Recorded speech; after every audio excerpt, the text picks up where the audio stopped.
Good morning, everyone. We are going to discuss William Sidney Porter and his story, The Gift of the Magi. William Sidney Porter was born in 1862 and he expired or died in 1912, and he is known by his pseudonym O. Henry.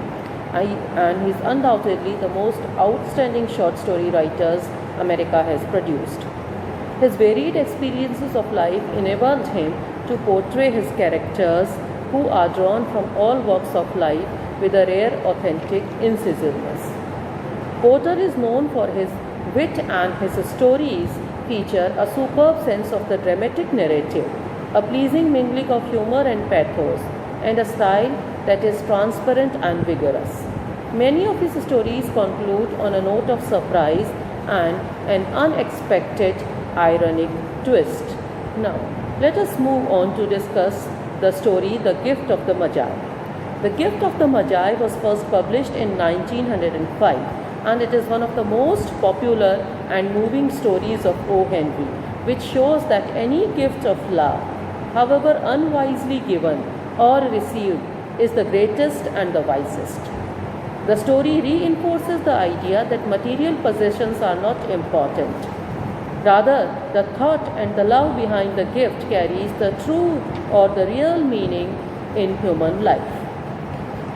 Magi is particularly appealing since it emphasizes the enduring values of sharing and selfless love simultaneously, surprising and inspiring the readers at its ending. It is a touching tale about how far a husband and wife will go to show their true love, commitment, and devotion for one another, despite their poverty. The central theme of the story moves around the ideas of love, generosity, and material wealth. Generosity drives both Jim and Della, despite their poverty, to give each other meaningful gifts. And that is why the author has pointed out specially this generosity when Della has been shown as upset for her hair, and he says it is the author which is speaking when he says that repairing the ravages made by generosity added to love. Repairing the ravages made by generosity added to love was a difficult task, but Della was happy to have sold off her hair and the ravages which were made by the haircut really disturbed Della for a minute, but ultimately she was happy for her love that she has those ravages were nothing in front of her generosity and love for Jim, which had inspired her to sell off her hair and buy a gift for her Jim. Her Jim. She always says that, yes, I would like to buy a worthy gift for her Jim. We'll discuss the entire thing one by one in the story. It is the triumph of love over materialism which is embodied in their choices of gifts that speak for the depth of their passion, as both of them sacrifice their most prized possessions for each other. The author has highlighted this through their material poverty that is considered with the richness of their thoughtful love for each other, indicating that material possessions remain unaccountable. Again, I go back to the text and quote a line here: $8 a week or $1 million a year. What is the difference? A mathematician or a wit would give you the wrong answer. Why? Who can give the right answer then? The right answer can be given by people like Jim and Della, who despite poverty feel that love is the only virtue which survives in one's lives. Let me come back to the discussion after it, and the author has highlighted this love or their love through the richness of their love through the material poverty which is being contrasted with the thoughtful love for each other, indicating that material possessions remain unaccountable against the happiness earned from the sentiment of selfless love. So a mathematician cannot count this sentimental and selfless love. Reciprocity and commitment in marital relationships. So the story asserts that love conquers all. Next to that, we will have a look at the sentiments of love and sacrifice as depicted in this story. In this best known and most beloved tale of O. Henry, each of the characters, Della as well as Jim, were willing to give something up in order to make the other happy. They sell their most valuable possessions in order to buy precious gift for each other. This story has nothing to do with material possessions, but it is about love and the sacrifices they make for each other.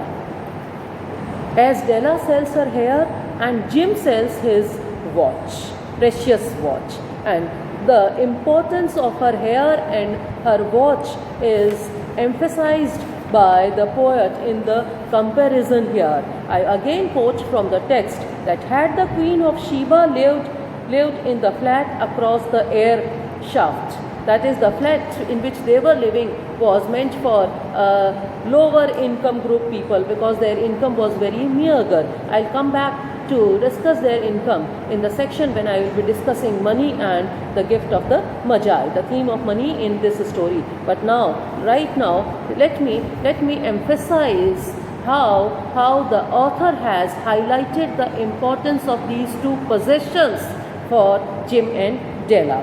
Had the Queen of Sheba lived in the flat across the air shaft, Della would have let her hair hang out the window some day to dry, just to depreciate Her Majesty's jewels and gifts.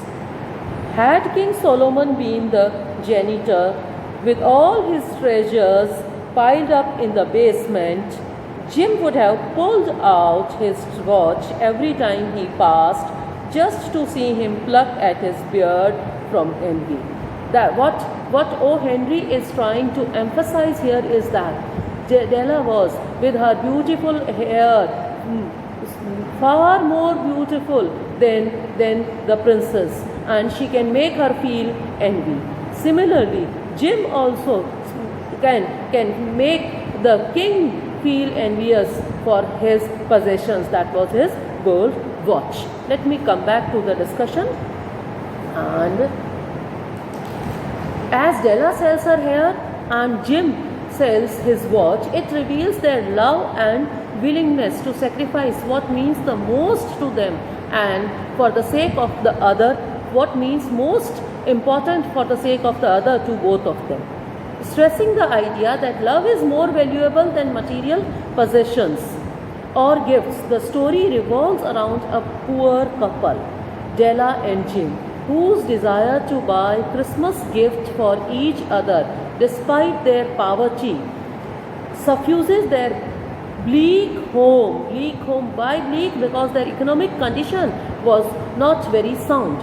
Bleak home space, whose desire to buy Christmas gifts for each other despite their poverty suffuses their bleak home space with warmth and joy. So it is not the income that matters, it is the warmth and joy that was shared by the couple was something which was very important here. They don't need things of material value, that is Della's prized long tresses and Jim's gold watch and the platinum chain or the expensive combs to make them happy. In other words, they already have what truly makes them happy, their love for each other, and not the Christmas presents because they are secondary. Jim dismisses all misgivings of Della regarding his love for her and reassured her, I don't think there is anything in the way that could make me like my girl less. And he says it when Della feels distressed after losing her hair. The young couple's physical looks or economic conditions are subject to the change wrought by time and tide, but their love for each other is unchanging and steadfast, because they firmly believe in what I am reminded here is of Shakespeare, what Shakespeare said in one of his sonnets. And I quote here a few lines from the sonnet.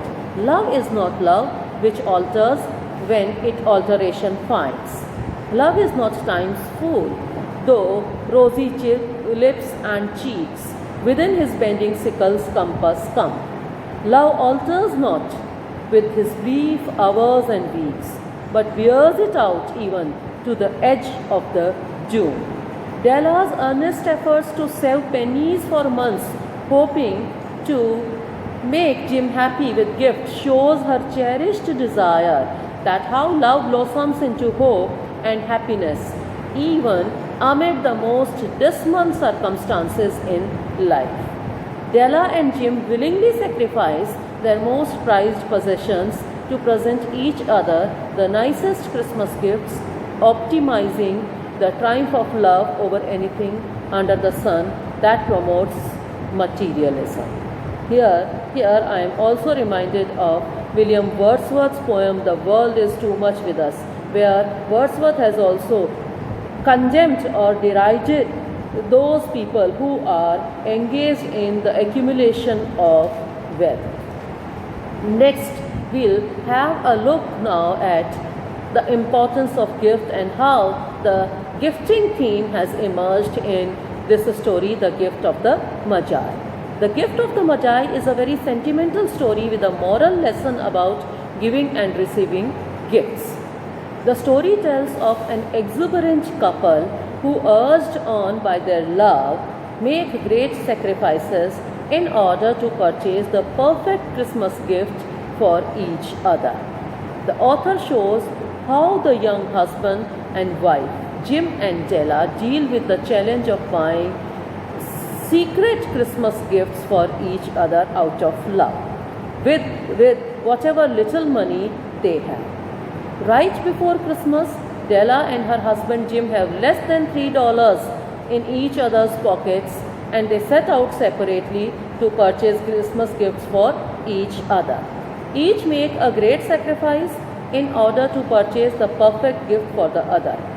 While the husband sells his gold watch in order to buy a beautiful but expensive set of combs for his wife's luxuriously pretty long hair, and the wife sells her hair to a hairdresser to buy a platinum fob chain that is most suitable for her husband's precious wrist watch. And how precious the watch and the hair were, we have just now looked at, the way O. Henry has compared those with that of the queen's and king's possessions. Next, their sacrificing gestures, their sacrifice gestures towards the value their relation, the way they value their relationship, and more they value their relationship more than the accumulation of material things, and that selflessness and love are the greatest things, they are the greatest gifts of all in one's life. Next to that, the story opens in a very unconventional manner with the mention of an amount of money. How much money? $1.87. In the introductory sentence, perhaps the writer is reminding the reader that the story teaches us about money and how inequality of income affects the lives of ordinary working class people. The young couple in the tale has not been doing well, particularly in terms of their income, and this is the meager amount.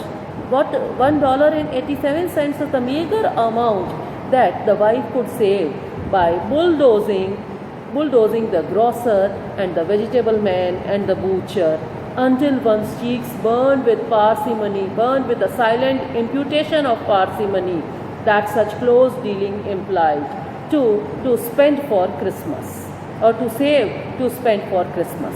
Della sells her hair for $20.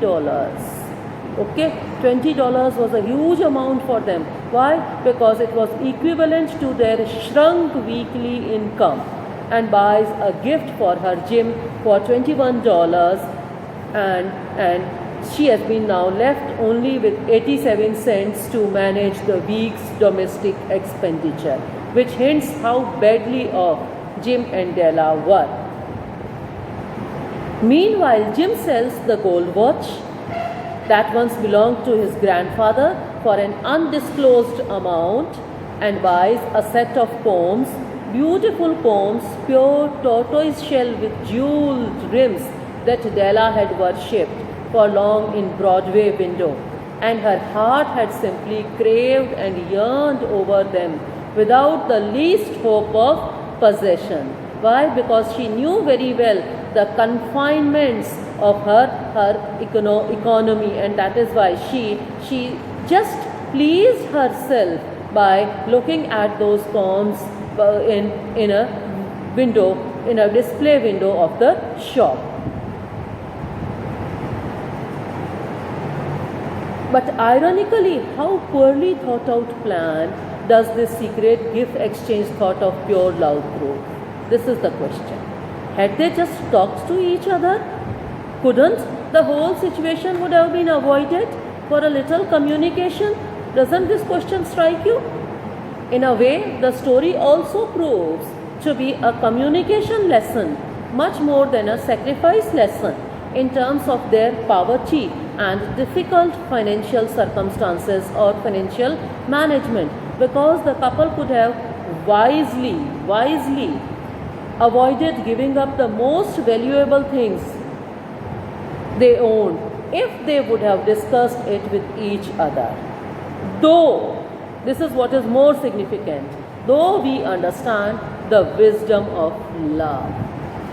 Acknowledging the harsh reality of the couple's financial crisis, the author also respects their mutual love and gives their unwise sacrifice a dignity. Next to that, we will discuss the irony in the story. And before we point out at the irony in this story, I would like to discuss briefly with you what is irony. Irony in its broadest sense is a rhetorical device, a literary technique, or an event in a literary text, or in life also it can be said, because a literary text also interprets life, or event in which what on the surface appears to be the case or to be expected differs radically from what actually the case is. Irony can be defined as an incongruity that is created by contradictions and contrasts in words, actions, or deeds, or situations in which the characters are placed in. And irony can be categorized into three different types, including verbal irony, second dramatic irony, and third situational irony. Verbal irony first. Verbal irony is a statement in which the meaning that the speaker intends to convey is sharply different from the meaning that is apparently expressed in words. Then situational irony occurs when what happens is different from what we expect. It describes a sharp discrepancy between the expected result and the actual result in a certain situation. This irony reminds us that life is full of surprises and uncertainties, unpredictabilities, and unexpected fortuitous turn of events. Finally, dramatic irony. Dramatic irony means that the reader or the audience knows something or some information that the characters in the narrative are not aware of. The gift of the Magi actually illustrates how the unexpected and the unpredictable plays a crucial role in human life in one situation. Next, I discuss irony within the contextual framework of this particular story, The Gift of the Magi. In this story, with all its pervasive situational irony, Jim and Della part with their most cherished possessions or treasures to purchase Christmas gifts that we know for each other. Now, its twisted ending is well known, and the ending is generally considered as an example of situational irony.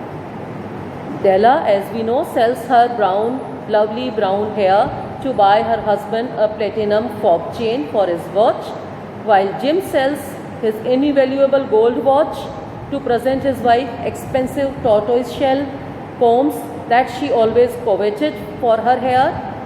Della and Jim exchange gifts, and when each of them open their presents, the irony becomes intense, because neither of them are unable to use their gifts because they had brought them unawareingly. They realize their mutual devotion and feeling of caring and sharing, which is the most precious thing they have for each other.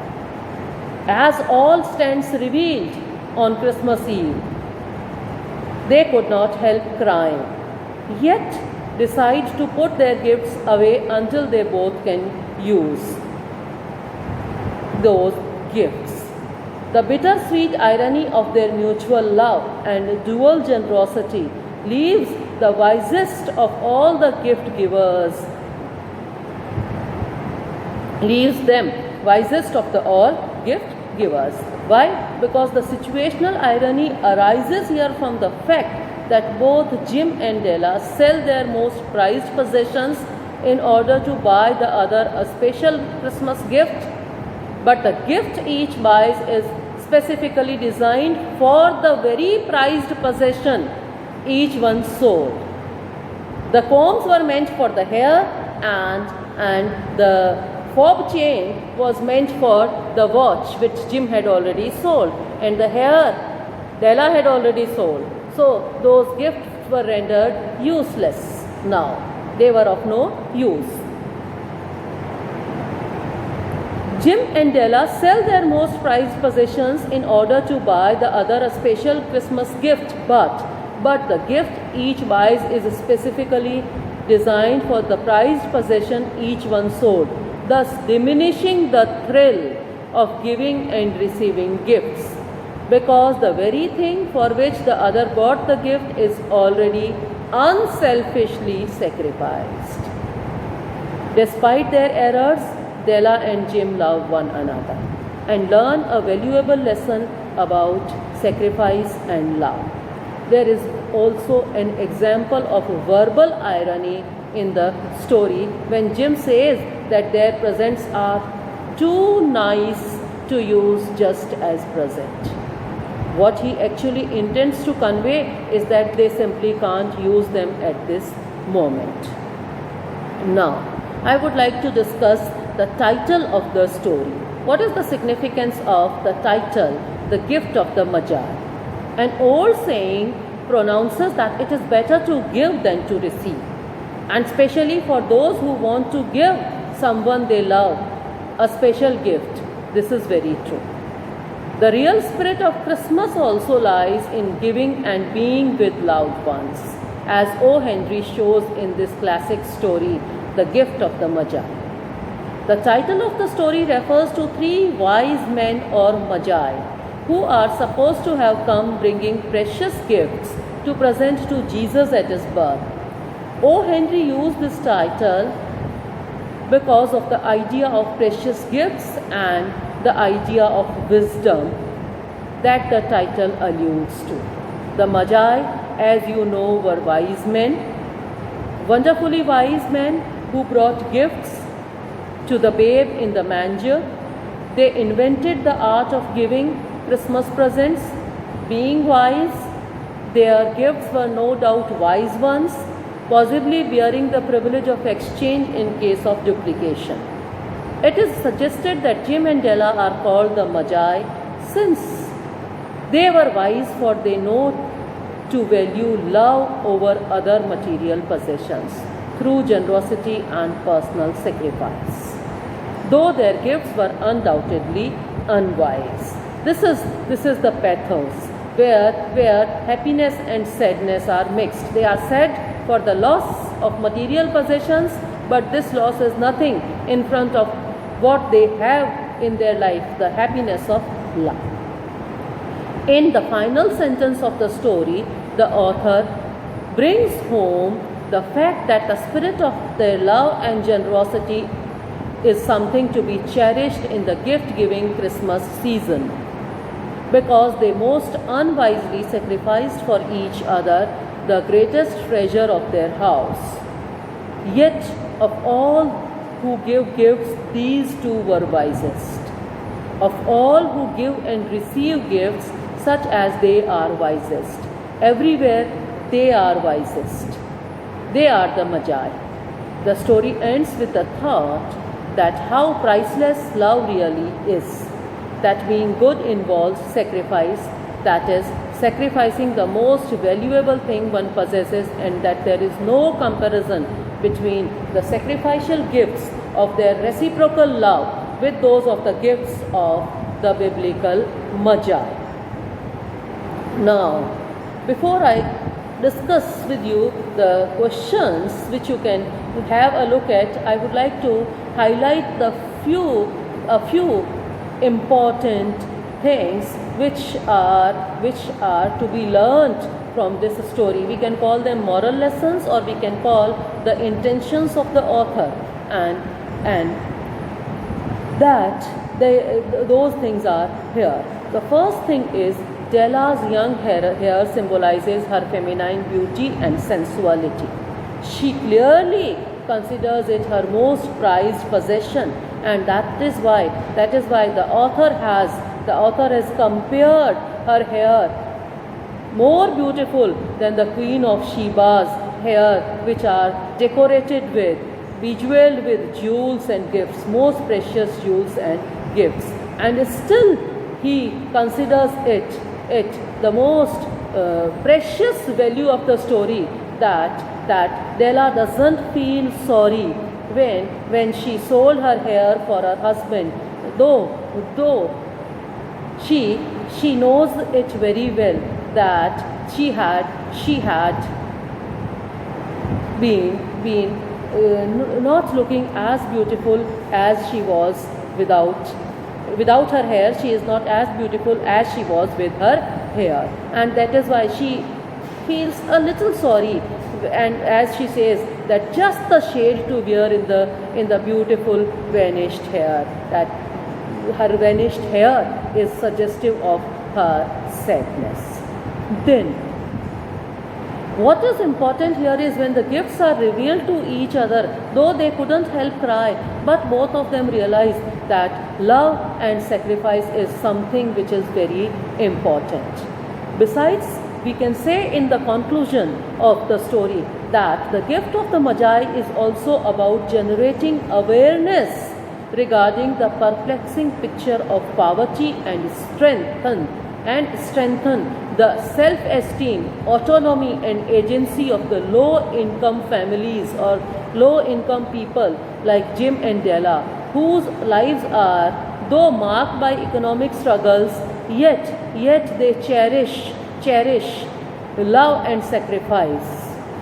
The Christmas story aims to integrate the economically deprived social class into the mainstream of society, and it also tries to convey the thought that these economically deprived sections also deserve to be integrated into the mainstream, and this integration is a movement towards a better world with social justice. And there is a need for the empowerment of these economically poor sections of the society. What is more important is equality or equity or social empathy rather than the socio-economic diversity, and it is important to give value to the humanitarian view to the rights or human rights or basic economic rights of these people, and move towards a better economic and a society that is better in terms of economic and social justice. At the end of the discussion, I would like to point out a certain questions which you can look at, and write your answers. After reading the story and looking at the video, you can have a look at these questions. First question is, what does the word gift mean? Why and how gifts are important? Who are the wisest among those who give and receive the gifts? You have to analyze these questions in the light of O. Henry's story, The Gift of the Magi. Next, you can also have a look at another question, that are material possessions important in any relationship or love? Discuss and illustrate on the basis of the story, The Gift of the Magi. Thirdly, what role does irony play in the story, The Gift of the Magi? Bring out the irony in the situation when both Jim and Della realized the uselessness of their gifts for each other. And finally, justify the aptness of the title of the story, The Gift of the Magi, with suitable examples from the story to support your argument. Good day. Thank you.